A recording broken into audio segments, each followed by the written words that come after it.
Aku sih udah maafin banget, udah apapun yang terjadi dulu ya udah gitu. Cuman memang aku udah jalanin hidup tanpa beliau, ya jadi aku mau nerusin itu gitu. Makanya aku nggak mau ketemu, aku nggak mau berhubungan gitu kan. Ya cukup kita saling maafin, udah itu aja sih. Nah mungkin juga berbicara mengenai keluarga, ini ada sebuah artikel yang mungkin again mau diklarifikasi oleh seorang Mita. Let's check it out. Mana nih? Oke. 7 fakta keluarga Mita the Virgin hidup tanpa figur papa gitu. Hidup tanpa figur papa membentuk karakter Mita yang dikenal tomboy. Baru nih Kak, ininya artikelnya baru Juli kemarin. Oh iya baru? Iya tuh 29 Juli 2023. Oh iya. How was it? Kamu Baru ngeliatnya ya? gimana tuh?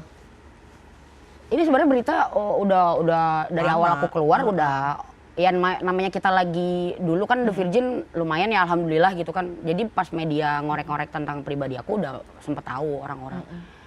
Jadi aku sebenarnya bukan, memang dari kecil tuh aku ditinggal ayah. Sorry. Dari kecil tuh aku memang ditinggal ayah dari umur 3 bulan. Jadi aku memang nggak tahu sosok ayah kandung. Mama nikah lagi, aku punya adik 2, yang satu udah almarhum meninggal. Tapi divorce lagi gitu. Jadi memang aku besar ya udah kayak gini tuh memang kuat, tomboy dan ya dibilang orang katanya kuat apa gimana gitu, itu dari mama sih. Gitu emang aku karena tidak menemukan sosok ayah yang bener-bener sosok ayah gitu untuk keluarga. Jadi mungkin ya dari aku akhirnya tomboy. Jadi kayak pengen ngelindungin adik, mama. Jadi kebentuk sendiri sampai sekarang gitu.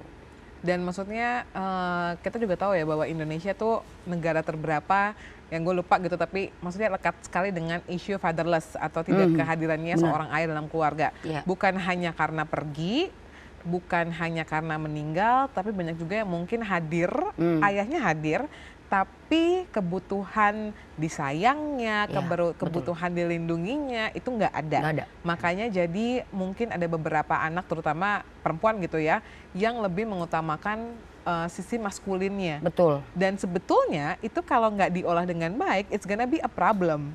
Banget. Banget. Nah, Banget. lo how you handle it? Karena gini, gimana pun puji Tuhan, lo keluarga lo selalu ada gitu. Yang lain-lain ya, yang lain-lain pekerjaan juga baik sehingga Amin, ekonomi pun baik segala Amin, macam. amin. Tapi kadang-kadang tuh ada sesuatu yang misalnya sifatnya netral, tapi tiba-tiba muncul aja gitu dengan respon yang mestinya nggak kayak gini gitu. Lo ngerti nggak maksud gue? Iya, iya. Dan ternyata ketika ditelusuri, oh ini ternyata ada Sesuatu. akarnya yang memang karena dulu nggak dipenuhin nih. Dan bukan hanya Mita doang, mungkin banyak orang yang mestinya relate sih sebenarnya kalau ada isu fatherless-nya. Lo nyelesainnya gimana Kak? Kalau aku pribadi sih sebenarnya lebih ke ngalir aja sih jalanin hidup. Yang paling penting tuh aku inget lah, mau bagaimanapun aku di dunia entertain, aku selalu ngejaga privasi aku, selalu ngejaga nama baik aku karena aku mikirin orang tua, mikirin mama gitu. Jadi sebisa mungkin fisik aku yang udah jelek dipandang orang tomboy ini, ya jangan sampai makin jelek gitu. Jadi karena berpikiran seperti itu makanya aku selama ini selalu ngejaga. Terus juga ya nggak mau bikin aneh-aneh di dunia entertain gitu. Setiap orang ada komen apapun, ya aku terima aja, aku telan aja. Di samping itu ya aku bodo amat lah, lu mau ngomong apa, lu nggak tahu hidup gua gitu kan, yang jalanin gua cari makan sendiri, yang penting keluarga gua, misalkan ada gosip aneh-aneh ya, yang penting keluarga gua tahu gua nggak aneh-aneh, itu aja sih. Jadi aku juga pengen berikan contoh kepada cewek-cewek tomboy di luar sana, ya ayo kita keluar dengan karya gitu, jangan aneh-aneh gitu. Karena kita sebagai cewek tomboy itu udah dianggap miring, jadi jangan kalian makin jadiin di publik gitu. Harus dijaga lah.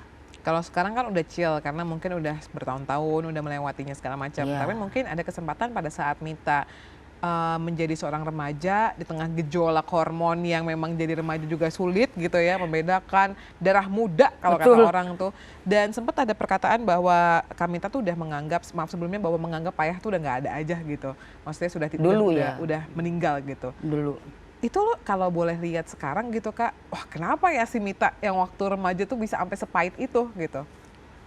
Kalau mama tuh selalu bilang sama aku, katanya hidup kita ini ya kayak sinetron di TV, ibarat kata kayak gitu. Orang nggak, ya percaya nggak percaya, sinetron di TV itu ya banyak juga ada kadang bener ya, cuman agak lebih di hiperbola aja kan. Kan namanya juga cerita fiktif belaka. Iya itu dia, makanya kata mama ya udah dia ngatur hidup kita gitu. Jadi jalanin aja.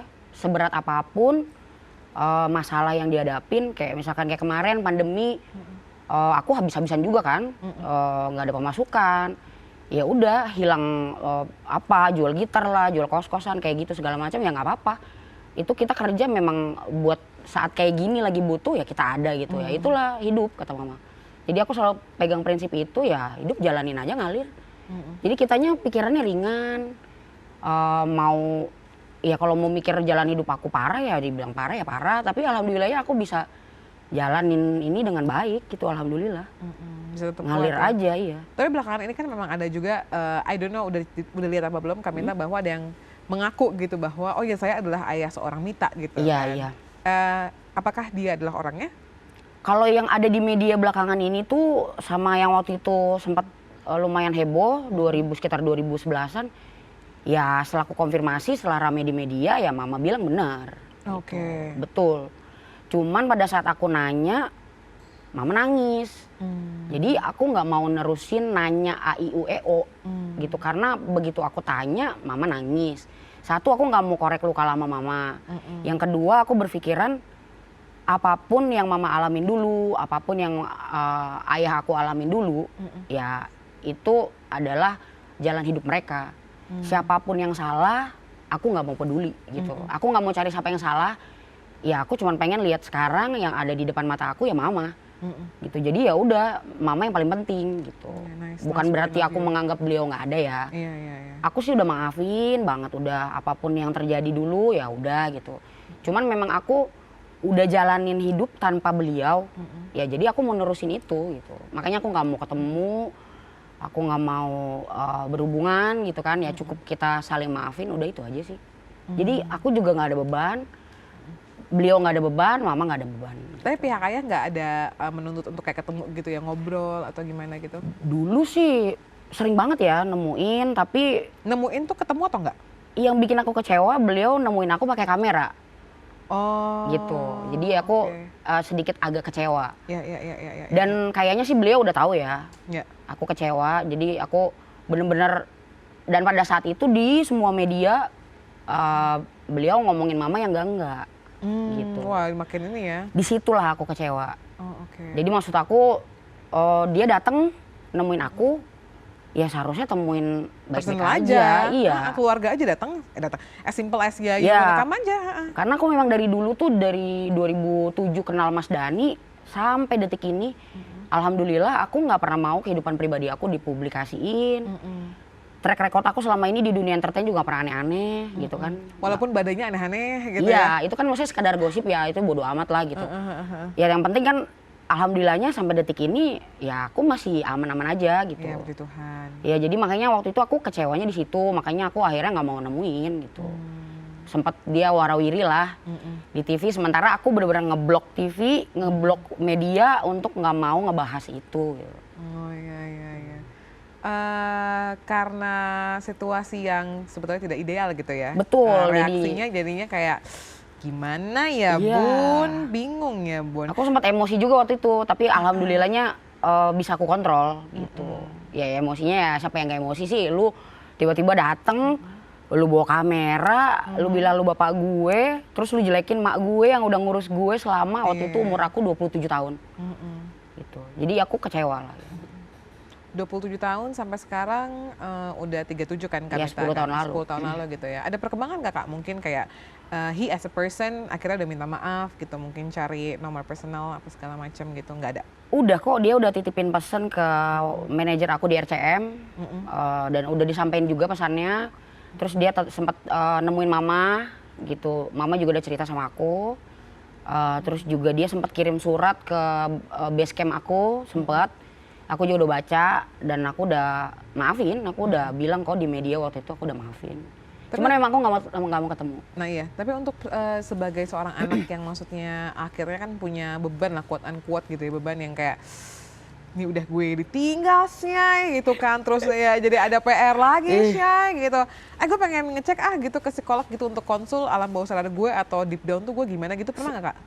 Alhamdulillah banget, aku sama sekali nggak pernah yang namanya ke psikolog, dan aku juga alhamdulillah banget nggak pernah ngerasa yang namanya punya mental health issue. Jadi sama sekali bener-bener aku ngerasa hidup aku baik-baik aja, kerjaan aku baik-baik aja. Terus yang paling penting aku bisa bagian mama, udah cukup. Aku bener-bener nggak pernah ngerasa. Mungkin terlalu pede juga ya aku ya. Tapi memang aku ngerasa pikiran aku jernih-jernih aja. Gitu, nggak pernah bener-bener nggak pernah ngerasa stres, depresi, amit-amit ya. Alhamdulillah nggak. Apa yang membuat Mita kuat? Ya itu tadi masukan dan prinsip hidup yang mama ajarin sama aku. Kita hidup itu ya benar-benar kayak sinetron, ada sutradaranya. Sutradaranya ini ya Allah gitu. Jadi apapun yang terjadi ya kita ikutin aja alurnya. Ntar ujung-ujungnya juga bakalan ada endingnya gitu. Ya endingnya pada saat kita meninggal ya. Kayak gitu. Nah berbicara mungkin pada saat kehidupan kita nggak pernah tahu rezeki, maut dan segala macamnya juga, jodoh juga kan pasti ada yang mengatur gitu ya. Ini Kak Mita bersama dengan Ibunda, lagi selfie-selfie gitu ya. Itu mama, alhamdulillah mama udah umroh, mama udah berhijrah. Dulu mama tomboy banget, pendek banget. Iya, tahu tuh. Malah agak kriwil-kriwil kan, warna-warna juga gitu-gitu. Kita juga pasti kan melihat ya di infotainment di Iya, pastinya. dulu. Tapi waktu pada saat momen kepulangan adik Kak Mita gitu, itu kan juga salah satu bottom line juga kan dalam momen terberat aku itu terbawah banget. Tahun berapa Kak, sorry? 2000, adik aku masuk rumah sakit koma itu 2013 akhir. Bulan November aku inget. Dia meninggal Juli 2014. Ya, 2014. Udah 9 tahun, mau hampir 10 tahun tuh Kak? Iya, hampir 10 tahun. 2024, ya benar 10 tahun. Gimana kehidupan Kak Mita dan keluarga setelah 10 tahun ditinggal salah satu anggota keluarga gitu? Apakah hatinya sudah dapat ditata dengan baik atau sesungguhnya masih ada kedukaan yang menyelimuti gitu? Karena berbicara mengenai grief atau rasa duka tuh kayaknya sebenarnya nggak akan bisa ada ujungnya yang selesai gitu sampai ketemu sampai pulang gitu kan? Kalau dari aku sih alhamdulillah dari waktu itu dia masuk rumah sakit, dia koma, prosesnya sampai dia meninggal aku juga turun banget gitu. Aku ikhlas sih sebenarnya dari waktu itu karena dokter sempat vonis dia waktu koma 1 bulan itu dia udah nggak ada harapan hidup. Jadi dari situ aku udah bener-bener pasrah. Jadi akhirnya pada saat Allah kasih dia sehat, akhirnya meninggal juga ya aku memang udah pasrah. Tapi dari mama sendiri, aku ngerasanya mama baru bener-bener ikhlas itu kurang lebih 5 tahun terakhir ini. Tadinya mama tuh benar-benar terpukul banget karena kan ya siapa sih orang tua yang mau ngelihat anaknya meninggal duluan kan gitu. Tapi alhamdulillah sekarang mama udah enak, udah kalau ke kuburan tuh udah nggak nangis. 5 tahun terakhir pas dia meninggal tuh nangis terus. Setiap ke kuburan gitu ya? Setiap ke kuburan. Jadi dari situ aku udah bisa ngelihat lah.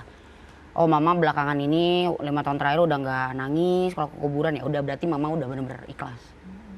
Lagi balik lagi ke kelahiran, kepulangan, rezeki, jodoh itu semua memang juga dari takdirnya. Manusia tuh tugasnya hanya memperbaiki diri supaya kapasitasnya makin gede juga gitu ya. Berbicara mengenai jodoh ya kan, Kak Mita ini sudah 37 pemirsa, walaupun looknya masih 17. Karena kulitnya masih bagus. Amin, ya kan? amin. Menurut lo kayak itu adalah salah satu keuntungan jadi anak boys nggak sih? Dia kayak gayanya gitu-gitu aja gitu. Nggak tahu ya, orang bilang ya maksudnya fans gitu segala macam, orang setiap ketemu aku keluar kota katanya aku masih sama kayak dulu 2009. Aku sih ngerasanya ya aku menua lah. Keriput udah mulai ada, kerutan di mata kayak gitu kan, terus juga badan udah mulai gampang capek kalau keluar kota. Cuman mungkin karena look aku pendek, rambutnya terus gayanya gini ya orang mikirnya awet muda, padahal sebenarnya tetap aja jalan gitu kan. Berasa juga karena mungkin aku memang orangnya jarang makeup ya. Jadi orang lihat aku ya udah gitu aja gitu kan. Ada mungkin orang yang cewek yang kalau makeupan terus pada saat nggak makeup beda gitu. Kalau aku emang udah gini gitu. Nice gitu. Tapi sekarang lagi ada pasangan nggak Kak? Atau lagi jomblo? Aku sih pengennya langsung ta'aruf. Jadi aku aku nggak mau pacaran.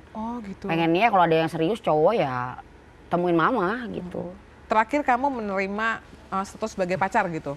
Kan siapa tahu beberapa tahun belakangan ini terimanya ta'aruf. Lucu-lucuan mah zaman SMA. Oh iya, lama banget dong. Lucu-lucuan ya. 17 tahun kan kalau SMA kan berarti kan 10 tahun lalu. Saya mah dulu. 20 tahun lalu benar, udah 37 ya. Anak basket dulu pernah juga, anak OSIS. Ya cinta-cintaan zaman SMA ya. Iya. Zaman SMA lucu-lucuan aja sih sebenarnya. Kalau the latest yang akhirnya datang ke mamah untuk kayak meminang atau enggak tadi ta'aruf ya, berarti kan proses pengen mengenal lebih lanjut? Kalau dulu sih waktu aku keluar SMA sih ada ya. Waduh. Ada. Jadi dulu tuh aku ngebantuin mama di kantor mama. Sebelah kantor tuh adalah ya cowok gitu. Itu sih pernah ya waktu itu ya mau serius ngomong sama mama. Tapi kan aku belum siap ya. Kalau sekarang sih belum. Setahu aku ya. Karena mama nggak pernah cerita kan. Oh, justru aku sering bercandain mama aja dia duluan lagi album 3 aku bilang. Aku bercandain mama. Ya? Mamanya dia lagi dulu album 3 aku bilang. Kata mama Mita lah duluan. Ya udah bareng aja gimana aku bilang. Karena sedekat itu jadi kayak chill aja lah ya bercandanya gitu. Tapi apa sih Kak yang atau sebelum apa yang dicari gitu ya? Ada nggak yang DM gitu kayak oh ada banget, banyak banget cowok-cowok ada. Aku masih hafal banget sampai detik ini dia masih nge-DM aku. Terus ada juga yang sampai bener-bener ngasih, pokoknya dia bilang aku lagi kerja keras, pokoknya kalau aku punya uang aku bakal nemuin mama mau ngelamar kamu. Dan itu sampai sekarang dia masih DM. Ada juga yang bilang, yuk taruh yuk gitu. Banyak banget. Takut ya Kak? Takut gak sih ya? Enggak sih, aku mah lihatnya lucu-lucuan aja. Aku kadang aku iseng aku cek profilnya, aku lihat mukanya kayak gimana. Terus masuk kriteria? Kerjaannya apa kayak gitu. Masuk kriteria? Suka iseng aja. Tapi masuk kriteria, ada beberapa yang dia masuk kriteria iya, lucu-lucuan aja sih gitu. Kalau yang gak lucu Kak, maksudnya yang serius gitu, misalnya literally. Itu sebenarnya dia ngomongnya serius. Di DM tuh, dia nge-DM tuh serius banget. Cuman dari akunya maksudnya, ya keles masa lu DM gitu kan. Ya kalau mau beneran mah datang aja gitu iya, ya. maksudnya dia kan ngomongnya aku lagi ngumpulin duit, lagi kerja keras, nanti kalau udah ini dia mau nemuin mama. Terus ada juga yang nge-DM cowok, aku lagi fokus ngeband nih, nanti kalau aku udah ngetop aku bakalan nemuin Mita gitu. Aku fokus mau ngeband biar ngetop katanya, biar bisa ketemu aku. Ada. Kan berarti kan ya quote unquote dia ingin mencoba untuk menyetarakan Mita gitu kan. Wah Mita ini punya nama besar segala macam. Which is nggak salah gitu kan. Tapi lu ini nggak sih Kak, ada pikiran nggak sih bahwa jangan-jangan karena nama besar gua dan kehidupan gue yang cukup keras gitu ya. Takut dan orang tuh udah tahu bahwa lu tuh tough banget gitu. Jadi kayak orang ada pertimbangan sendiri untuk mendekati atau mungkin at least kenalan gitu cowok-cowok ini. Kalau aku sih ngelihatnya mungkin karena aku tomboy. Jadi mungkin di sekitaran aku mungkin ada yang suka atau gimana gitu, mau serius apa gimana. Cuman ngomongnya tuh lebih kayak santai. Jadi kayak bercanda mungkin ya, aku nggak tahu juga ya gitu. Tapi karakter yang lo cari dari Imam itu apa? Yang pasti ya udah pasti seiman ya, udah pasti. Terus aku pengennya sih ya lebih maco lah dari aku gitu. Itu udah pasti. Oke, maconya ini looknya atau kelakuannya? Bukan look. Look tuh kalau look tuh lebih ke aku suka cowok yang berjenggot, maksudnya brewok gitu. Tinggi. Ya kalau dari look ya karena aku look lagi nggak masalah. Menurut aku cowok tuh kalau jenggotannya maco ya menurut aku ya. Nggak masalah, preference personal. Mungkin pangeran Arab lah ya kayak pangeran Arab. Come to Dubai, Habibie. Iya itu. Kayak pangeran Arab gitu, saya laki banget gitu. Kalau dari segi agama ya aku pengennya dia bener-bener paham agama lah supaya bisa bimbing aku. Yes, nice. Ya aku juga pengen lah, gitu kan suami ya ladang surga dong gitu kan buat kita menuju surga kan. Ya harus bener-bener kuat imannya kayak gitu. Kalau masalah fisik ya kita menua ya pasti akan berubah dong. Jadi relatif. Kalau masalah finansial kita bisa cari bareng kok gitu. Rezeki nggak ada yang tahu kan gitu. Dari mana ketika dua orang menjadi satu juga kan. Betul. Nah, channelnya rezeki pasti ada. Tapi kalau misalnya pertanyaan, apakah seorang Mita akan menikah suatu hari? Ya pasti dong. Pengennya kita. Pengen ya. Justru yang ada di bayangan aku tuh nikah tuh bener-bener ya aku berhenti kerja. Iya berhijrah gitu mungkin ya. Oh iya, kita nggak pernah tahu. Mungkin nggak pernah tahu kan. Tapi gitu. you can see yourself as a, ini nggak, ibu rumah tangga? Ada bayangan ada. Oh nice. Ada. Ya, tapi entah ya nggak tahu ya. Jadi ibu rumah tangga yang rocker gitu apa gimana nggak tahu juga kan. Nggak pernah tahu juga. Cara ngasuh anaknya gimana gitu nggak tahu juga. Aku belum jalanin soalnya. Tapi kebayang ada kepikiran. Kalau Dara gimana Kak ngelihat lo? Jadi suka ngejodoh-jodohin lo nggak? Misalnya kayak teh aku ada teh aku ada teman ini nih, teman yang oke nih gitu. Enggak sih kalau gitu mah kita nggak suka saudara-saudaraan. Udah gitu tipe aku sama Dara beda. Oh ya Dara tipenya yang? Ya dia agak lebih ke Korea-Korea, masih ke ya maksudnya Chinese, Korea, Jepang mungkin gitu ya kayak gitu-gitu. Kayak dia juga suka sama K-pop juga kan, ada tuh artis K-pop yang dia suka. Gitu. Kalau aku kan lebih ke sukanya Arab, Pakistan gitu kan. Kayak Zayn Malik, Cristiano Ronaldo, siapa lagi tuh lah ya gitu-gitu loh muka-muka. Yang laki banget gitu ya. Tapi lo pernah coba dating apps gak Kak? Apa? Dating apps. Dating apps? Dating apps. Dating apps? Enggak pernah. Oh, maksudnya kayak aplikasi cari jodoh? Aplikasi. Enggak pernah. Oh, oke. Enggak pernah mainan. Karena nggak kepikir? Enggak kepikir. Nggak bisa juga sih kayaknya kalau cari di tempat kayak gitu ya. Soalnya tujuannya kan langsung mau ta'aruf gitu ya. Benar. Jadi kalau misalnya ini, di usia lo yang sekarang ke 37 tahun gitu ya Kamita. Kan kalau misalnya orang usianya belasan tahun, oh gue pengen punya mimpi nikah umur 25. Ntar 25, di 25 Iyalah, nih, 30 deh gitu. Banget. 30, 35 deh gitu. Nah sekarang kalau 37 gini lo ada nggak wish, ya Tuhan gitu kalau misalnya berdoa pengen udah nikah di umur segini gitu. Dulu aku waktu umur 19 tahun target nikah 27. Udah lewat. Pada saat 27 udah lewat, aku sempat targetin 35. Lewat juga. Jadi sekarang jatuhnya udah ya Allah pasrah. Gitu. Kalau ada jodohnya gitu kan. Mau itu duda kayak duren ya gitu. Mau itu keren. single kayak mau dia apapun itulah, kalau udah jodohnya kita nggak tahu gitu. Misalnya gitu yang penting jangan laki orang ya. Iya penting ya. Iyalah gitu. Misalnya gitu lo lagi jalan-jalan ke Dubai, terus ada seorang Habibi gitu kan ya memang. Nah, itu mah bercandaan TikTok ya, kamu ke Dubai. Misalnya ada seorang laki-laki tapi umurnya udah 50 Kak, 57 gitu, which is tahun ini misalnya gitu, bedanya 20 tahun sama lo, dan udah dewasa banget, mengayomi agamanya bagus, tapi usianya itu udah 57, 3 tahun lagi dia lansia, lo mau tau nggak? Kenapa enggak? Kan sekarang tuh cowok tuh 60 tahun aja masih gagah loh, apalagi orang luar ya. Betul, apalagi kalau misalnya dia menjaga lifestyle-nya. Iya dong, gampang itu mah, justru cewek yang kadang umur udah 50 tuh udah ya susah gitu kan, udah kelihatan tuanya apa gimana. Kalau cowok tuh justru makin tua tuh makin ganteng biasanya. Nice. Gitu. Kita berikan tepuk tangan dulu buat Kak Gita.